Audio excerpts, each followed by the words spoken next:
Praise be Jesus Christ. There is no better preparation for Christmas than the words with which the gospel passage for this last Sunday of Advent, the one immediately preceding Christmas, begins. Nakatawi.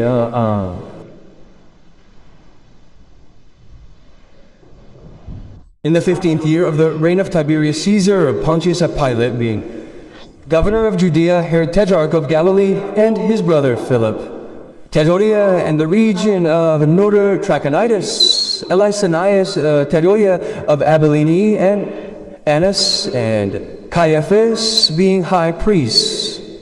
Yes, there is no better preparation than this. But what is it? It is a series of indications that place that moment chronologically. The 15th year of the reign of Tiberius tells you who the governor is at that moment, who the various tetrarchs are, who the sumacerdoti are. There is no series of temporal indications. I beg you, I ask you to take note of this. There is nothing better to prepare for Christmas, because it is a precise moment in history that the evangelist is concerned with situating exactly by naming those who were there.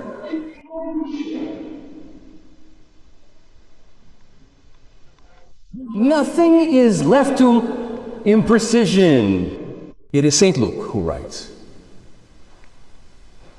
after having done careful research, he writes both the Gospel and the Acts of the Apostles.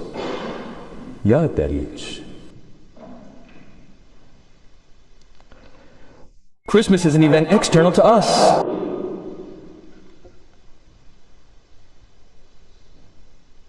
It is an event in human history that is greater than human history, because it is of God. It is an eternal event, but it is in time.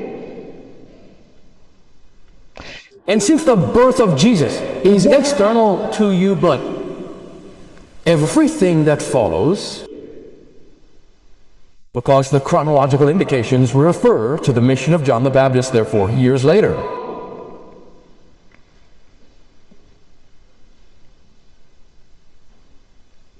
The fact that it is an event in history means that it is an event to be encountered. It is a person. It is not your consideration. It is not a set of your values. We can no longer stand Christmas like this. It is not a set of spiritual aspirations. It is an event in history greater than history. A humanly encounterable event, but which is divine and eternal. If this is the case, the issue of preparation is very serious. Please, if it involves my private introspection, my personal prayers, my deep spirituality, my inner feelings, or my firm intentions, I've reached my limit with all this, I decide when I want to, when to trigger these things. But you are a fact in history. You are either there at that moment or you are not. The shepherds will go to Bethlehem when they have to go, or they will not see it anymore. Excuse me, but it is too important to grasp this thing. If it is a historical fact, either you are there immediately, or it is done, because we are playing on the fact that we are our own thing. Even if we say the incarnation of God, and after this year, I decide that this year, what? Ibarati. Problem is being ready for the encounter with Jesus Christ.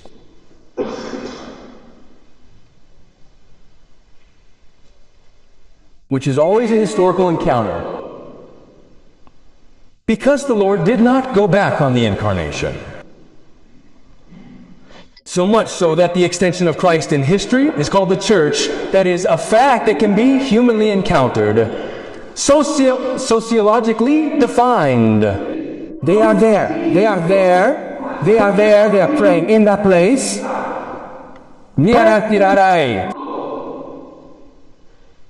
At what time? It is more historical than that. Keep going like this. The Lord continues to be present like this. So, preparation becomes crucial, manasal. Set out, go, prepare the way of the Lord. This means that otherwise, we embellish ourselves with inner aspirations that we put in a drawer when we have important things, those of life, and then we open them again because in this way the Lord can console us. We're thinking of giving something to the Lord. No, first I have to put everything in order, the Lord. No, please. It is not like that. Christianity is not like that. The presence of God is not like that.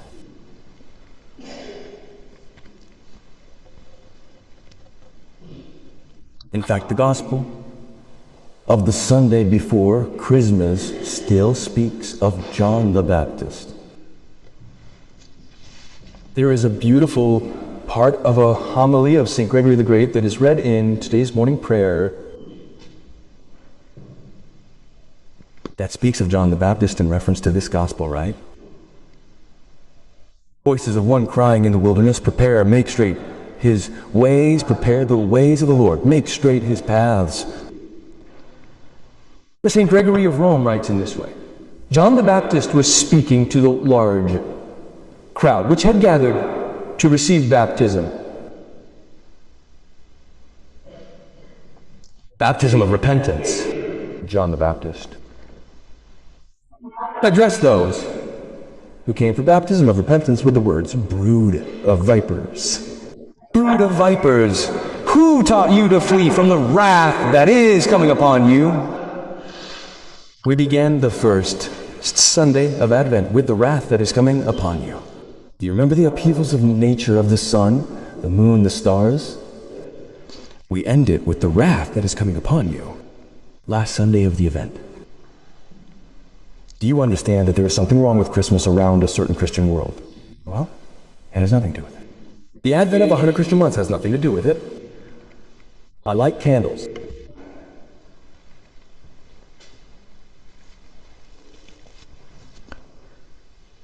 Brood of vipers who taught you to flee from the wrath that is coming upon you. This is the one who prepares the way of the Lord. John the Baptist is the one who prepares Christmas.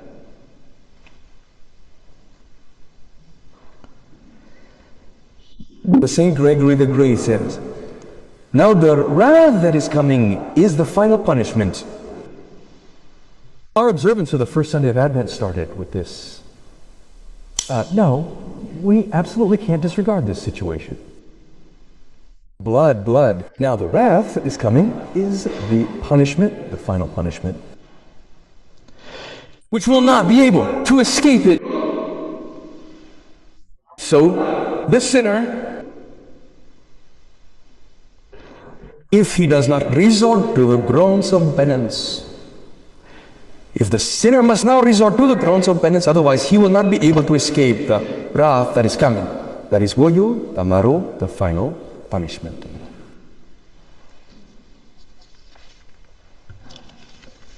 Either Christmas is prepared like this, or it is a farce. Forgive the term, a bit heavy.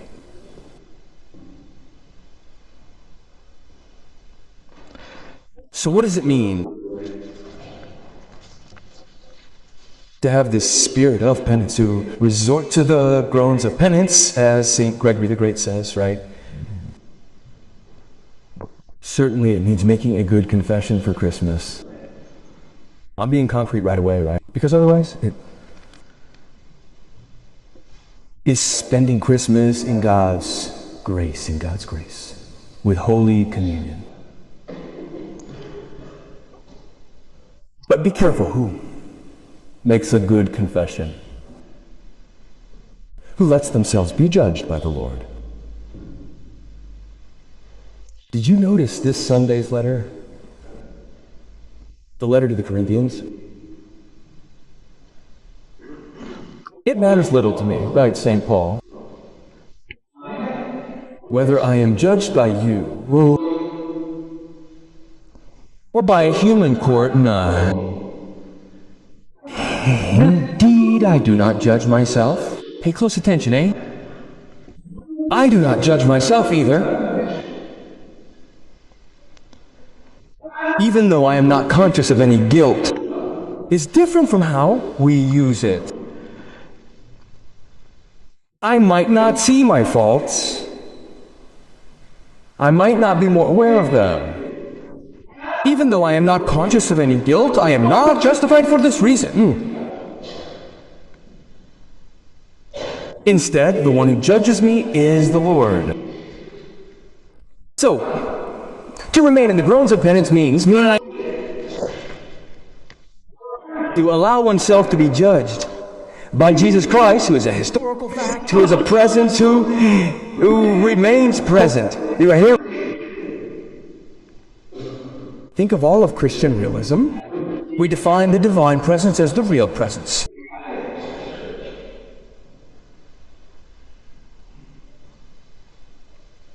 So the problem is this. Where do we come from? How can we not judge ourselves but leave the judgment to the Lord? Because even if we are not conscious of any guilt, we are not justified for this reason. And you have to learn, you have to be objective. That is, there has to be an external reference to you so that you can operate, or rather let the Lord operate the judgment. Of course, there is the sacredness of the conscience, but the conscience must be informed, it must be educated. Jesus Christ, who comes to judge the dead, must be able to speak to that conscience. Consequently, the Lord makes use of the truth of the gospel, the truth of divine revelation, Christian dogmas, and the 10 Commandments. But then he uses objective circumstances. Just think, someone says, but that thing there is not guilty, I do it. Yes, but look at the consequences if you do that thing there. The consequence on the facts is a way to let ourselves be judged by God and not to judge ourselves. What's crucial is that we cultivate objectivity. We need to consider the